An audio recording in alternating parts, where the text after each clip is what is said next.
Bonsoir à tous les téléspectateurs de la chaîne Géopolitique, je suis absolument ravi de vous retrouver. On va aborder les tensions qui règnent entre la Russie et les États-Unis d'un côté, mais également la Russie et l'Union européenne, la Russie et le Royaume-Uni, les tensions également entre la Russie et la Turquie. On voit, la Russie est soumise à différentes pressions diplomatiques, voire même militaires, on va le voir dans cette vidéo. En effet, depuis l'annonce, ou depuis que les États-Unis ont annoncé, le ministère états-unien de la Défense a annoncé que les troupes russes s'amassent le long de la frontière ukrainienne, plusieurs pays ont apporté leur soutien à l'Ukraine et également des différents scandales diplomatiques sont en train d'émerger. C'est tout ce qu'on va voir, c'est l'objet de cette vidéo. Donc cette semaine, les États-Unis ont décidé de passer à l'action et d'annoncer des sanctions à l'encontre de la Fédération de Russie, à l'encontre de notamment 32 ressortissants russes qui sont accusés d'être impliqués dans la cyberattaque qui a eu lieu en fin d'année dernière, qui avait visé la société SolarWinds, si vous vous rappelez, et qui, par effet de chaîne, avait visé d'autres sociétés états-uniennes, dont Microsoft, et donc à ce titre, des sanctions sont énoncées contre 32 personnes qui ont participé à cette cyberattaque. Par ailleurs, les États-Unis ont décidé d'expulser 10 membres du personnel diplomatique russe travaillant aux États-Unis, et également toute émission de dette russe achetée sur le marché primaire sera désormais soumise à des sanctions états-uniennes, c'est-à-dire que désormais tout investisseur devra acheter non seulement sur le marché secondaire, c'est-à-dire après qu'une personne ayant les déjà acheté. Par ailleurs, du côté de la Russie, on a pris également des mesures de représailles en expulsant 10 membres du personnel diplomatique états-unien travaillant à l'ambassade américaine à Moscou, et également le ministre russe des Affaires étrangères, Sergei Lavrov, recommande également un rappel de l'ambassadeur russe aux États-Unis et une possible expulsion de l'ambassadeur états-unien à Moscou. Alors tout ceci pourrait arriver peut-être dans les prochains jours, une expulsion de l'ambassadeur états-unien en Russie, du fait que en fait on se dirige vers des très fortes tensions cette semaine ou dans les prochaines semaines. Alors, il y a plusieurs développements qui pourraient en fait conduire à une telle escalade. Alors, commençons un petit peu, peut-être par le début, si vous voulez, par déjà d'un point de vue militaire. Donc déjà, comme je l'ai dit, il y a d'un côté, il y a des troupes qui sont amassées à la frontière ukrainienne. On craint donc une possible incident, disons, dans la région séparatiste, dans les deux républiques autoproclamées, et donc ceci entraînerait par effet de ricochet l'intervention russe. Et donc là, on craint vraiment un risque de guerre semblable à ce qu'il y a eu en 2014-2015. Et donc, pour éviter une répétition de ce scénario, cette fois-ci, en fait, les États-Unis, le Royaume-Uni et la Turquie veulent vraiment protéger, j'allais dire, venir en aide à leur allié ukrainien. Et par ce biais, donc, les États-Unis ont décidé d'envoyer 2 navires de guerre. Alors pour l'instant, on a appris que pour l'instant elles n'ont pas encore franchi le détroit du Bosphore pour aller vers la mer Noire. Elles ont notifié à la Turquie qu'elles ont annulé pour l'instant leur passage. Par contre, on apprend il y a quelques heures que 2 navires de guerre britanniques vont bien franchir le détroit du Bosphore pour se rendre en mer Noire. Donc probablement pour porter assistance à l'Ukraine. Également, on apprend, alors ça, sur un autre front diplomatique, on apprend, par le biais du Premier ministre tchèque et du ministre de l'Intérieur tchèque, Jan Hamáček, que la Russie aurait donc à fomenter une attaque sur le territoire tchèque en octobre 2014, qui a conduit à l'explosion d'un dépôt de munitions ayant conduit elle-même à la mort de 2 citoyens tchèques. Alors, les faits sont assez anciens, ils datent d'octobre 2014. Donc, si vous vous rappelez bien, d'octobre 2014, c'était justement quand il y avait l'offensive russe, ou certains diraient-on l'assistance russe aux républiques autoproclamées de Donetsk et de Luhansk. Et donc, à ce moment-là, il y a une explosion qui a eu lieu dans une ville tchèque qui se trouve en Moravie. Et donc, on apprend, il y a eu 2 citoyens tchèques. Alors, à l'époque, assez mystérieusement, on n'a pas su comprendre exactement d'où venait cette explosion. Et on a appris hier, lors d'une conférence de presse totalement improvisée du Premier ministre tchèque et du ministre de l'Intérieur tchèque, qu'en fait, il s'agit d'une attaque menée par des agents du GRU, du service secret militaire russe, qui ont donc décidé d'attaquer un dépôt de munitions en République tchèque, qui a coûté encore une fois qui a coûté la vie, cette attaque, à 2 citoyens tchèques. Alors pourquoi ces révélations ont été faites seulement hier, en avril 2021, je veux dire, presque 6 ans et demi après les faits. Alors personne n'a vraiment la réponse. Tout le monde est assez interloqué et stupéfait par les déclarations du Premier ministre tchèque. Alors certains, il y a différentes, on peut spéculer, parce que par exemple, on sait que il y a en Tchéquie, il va y avoir notamment un marché d'offres, un appel d'offres pour la construction d'une centrale nucléaire dans les prochains jours. Et on sait qu'il y a eu des disputes entre le premier président tchèque, Miloš Zeman, qui est favorable à ce que Rosatom, une société d'État russe, participe à cet appel d'offres, alors que le gouvernement tchèque est plutôt hostile. Alors évidemment, après de telles révélations, ceci va plutôt dans le sens du gouvernement tchèque d'exclure la participation de cette société russe. Alors est-ce que c'est pour ça qu'on l'a révélé à ce moment-ci ? Peut-être, mais peut-être également il y a d'autres raisons. Également, on sait que le Premier ministre tchèque a autorisé le vaccin Sputnik V à entrer en territoire tchèque dans des conditions légalement discutables qui ont conduit en Slovaquie voisine à la démission du Premier ministre slovaque. Alors en Tchéquie, on sait que ceci a mis en porte-à-faux tout le gouvernement tchèque. Est-ce qu'il faut accepter ce vaccin russe malgré la gravité de la situation épidémique en Tchéquie? Le Premier ministre tchèque était évidemment partagé entre les tenants et les opposants, et peut-être finalement a-t-il pris parti pour les deux opposants au vaccin russe, en montrant clairement que désormais il est contre. Donc on voit il y a beaucoup de raisons spéculatives pourquoi le Premier ministre tchèque a choisi d'attaquer, en tout cas de révéler 6 ans et demi après de tels faits. Et en tout cas, ces révélations ont eu des conséquences très importantes, puisque dans la même conférence de presse, le Premier ministre tchèque annonce l'expulsion, ou plutôt, l'expulsion de 18 diplomates russes travaillant en Tchéquie. Et on apprend un peu plus tard qu'il y a quelques minutes que 20 diplomates tchèques vont être expulsés dès demain, et ont 24 heures seulement pour quitter le territoire russe.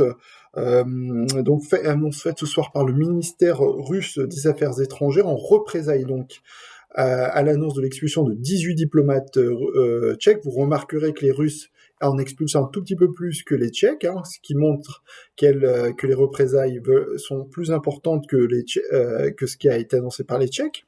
Mais également, on pourrait aller beaucoup plus loin, non seulement de la part de Russie, mais également de l'Union européenne, parce que dès demain, en fait, si vous voulez, la Tchéquie veut en quelque sorte montrer ses muscles à la Russie, et elle a annoncé qu'une réunion des ministères des Affaires étrangères de l'Union européenne est convoquée d'urgence demain, et qu'elle demande la solidarité de l'Union européenne face à cette attaque qui a eu lieu sur le territoire tchèque il y a 6 ans et demi. Et donc, le Royaume-Uni a annoncé son plein soutien à la Tchéquie, et pour cause, on apprend également dans cette même affaire de cette explosion de cette dépôt de munitions, qu'en fait les deux citoyens russes qui sont accusés d'avoir fomenté l'explosion ayant conduit à la mort de 2 citoyens tchèques, sont les 2 personnes qui avaient mené l'attaque au Royaume-Uni, à Salisbury, contre M. Skripal et sa fille, et qui a coûté la vie à 2 Britanniques qui se sont empoisonnés en fait par le biais de cette attaque neurotoxique. Alors, si vous vous rappelez bien, ces faits se sont déroulés en mars 2018, donc postérieurement à l'attaque en Tchéquie, mais à l'époque, on ne savait pas en fait que ces 2 personnes avaient déjà mené une attaque en Tchéquie. Et donc, c'est incroyable, mais ces 2 mêmes personnes ont aussi mené donc cette attaque en Tchéquie. Et donc, évidemment, la Tchéquie demande une coopération et une extradition de ces 2 personnes qui sont donc accusées de la mort de 2 citoyens tchèques, mais évidemment, la Russie n'extrade jamais ses citoyens, et surtout en plus quand ils font partie des services secrets russes, et donc ils ne seront pas extradés, il n'y aura aucune coopération judiciaire. Et donc, encore une fois, ceci montre que la Russie, en fait, on découvre de jour en jour qu'en fait, il y a non seulement des attaques, mais également, en plus, des espionnages, des scandales d'espionnage dans tous les pays de l'Union européenne. En Italie, on a appris il y a quelques jours qu'une taupe a été dénichée au sein du ministère de la Défense. En Bulgarie également, on a d'ailleurs expulsé un certain nombre de diplomates russes en Bulgarie. En Pologne, on a expulsé vendredi 3 diplomates russes, et en représailles, ce week-end, le ministère russe des Affaires étrangères a expulsé 5 diplomates polonais. Donc on voit, hein, la Russie est prise dans un scandale, désormais, est pris dans une engrenage d'affaires d'espionnage, d'affaires d'attaque sur le territoire de l'Union européenne, et en fait, la Russie depuis des années essaye de tester en fait la capacité de réaction de l'Union européenne. Alors on sait depuis souvent elle est faible, on souligne toujours que l'Union européenne est faible, qu'elle n'arrive jamais à prendre des représailles, mais depuis, il faut bien le dire, c'est une réalité. L'Union européenne depuis quelques mois, et peut-être le fait que Madame von der Leyen est chef de la présidence et la présidente de la Commission européenne n'y est pas pour rien, hein, puisqu'elle a très clairement, elle, pour objectif, contrairement à ses prédécesseurs, d'avoir un agenda géopolitique très clair. Alors, cette Commission européenne, notamment, met la pression très très forte sur les États les plus réfractaires à des sanctions, comme la Hongrie, en rappelant que tout État qui voterait contre des sanctions contre la Russie, ou que ce soit contre la Chine, hein, il y a eu des sanctions contre la Chine il y a quelques jours, pourrait être privé de fonds européens. Alors évidemment, ces menaces poussent évidemment les États les plus réfractaires à des sanctions contre la Russie ou à la Chine à voter pour, et donc probablement demain, on aura une unanimité des voix pour des sanctions contre la Russie. Alors à ce moment-là, il faudra bien surveiller demain le cours du rouble, et même toute la semaine, car évidemment, tous les événements qui vont avoir lieu cette semaine pourraient déstabiliser la devise russe. On est à 90, pour vous donner un ordre d'idée cette semaine. On pourrait dégringoler à 94-95 peut-être cette semaine sur la parité euro-rouble, et dollar-rouble, on est à 76 roubles pour 1 dollar, également, on pourrait atteindre les 80, voire plus cette semaine, car en fait, tout ce que je viens de décrire n'est pas fini, il y a encore d'autres événements qui pourraient perturber les relations avec la Russie cette semaine, et pas des moindres, puisqu'on évoque la santé de nouveau d'Alexeï Navalny, qui cette fois est dans une situation sanitaire très mauvaise, une dégradation de sa santé très réelle, puisqu'il est en grève de la faim depuis désormais, si je me trompe pas, depuis 19 jours, depuis le 31 mars, il est en grève de la faim, et donc il n'a accès à aucun soin médical. Est-ce que Vladimir Poutine veut vraiment qu'il meure ?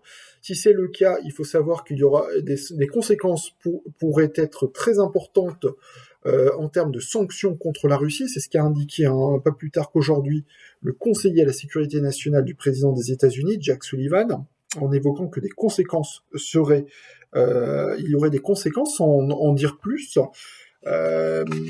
Également, toute la communauté internationale semble mettre en garde, une partie de la communauté internationale semble mettre en garde la Russie contre une possible mort d'Alexeï Navalny. Et on apprend également aujourd'hui que une pétition, donc un appel à manifester, aura lieu mercredi dans les rues de Moscou, de façon un petit peu, j'allais dire, éparpillée dans les rues de Moscou, pour échapper un petit peu pour ne pas tomber, j'allais dire, sous le contrôle de la police. Et donc un petit peu une sorte de manifestation dans tout Moscou sera organisée. On attend 1,5 million de personnes pour réclamer la libération, et que tout simplement Alexeï Navalny ait accès aux soins. Alors tout ça pour dire que cette manifestation, évidemment, est un nouveau casse-tête pour les autorités russes, qui savent pas, qui sont pris un petit peu entre deux feux, car évidemment, ils veulent d'un côté réprimer cette manifestation pour faire taire toutes les voix de l'opposition russe, mais de l'autre, si une répression serait trop excessive, il y aurait une réaction très importante de l'Union européenne, des États-Unis, peut-être des nouvelles sanctions, ceci justifierait des nouvelles sanctions, comme l'a laissé entendre encore une fois Jack Sullivan. Et comment gérer une possible mort d'Alexeï Navalny ?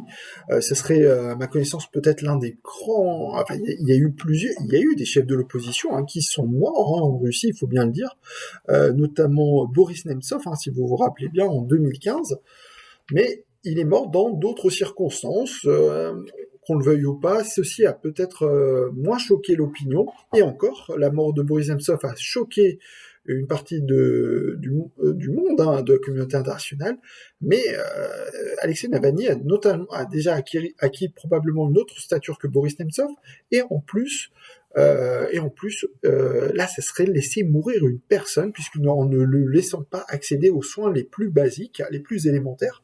Et donc, ceci pourrait, en fait, attirer une réaction très importante de la communauté internationale avec donc des sanctions additionnelles. Donc, on va voir, hein, cette semaine comment tout ceci va se décliner en Russie, comment toute cette pression en ce moment dont la Russie et l'objet va se décliner, et comment, évidemment, les autorités russes vont gérer à la fois les tensions diplomatiques avec l'Union européenne et les États-Unis, et comment vont-elles gérer les manifestations à venir mercredi à Moscou.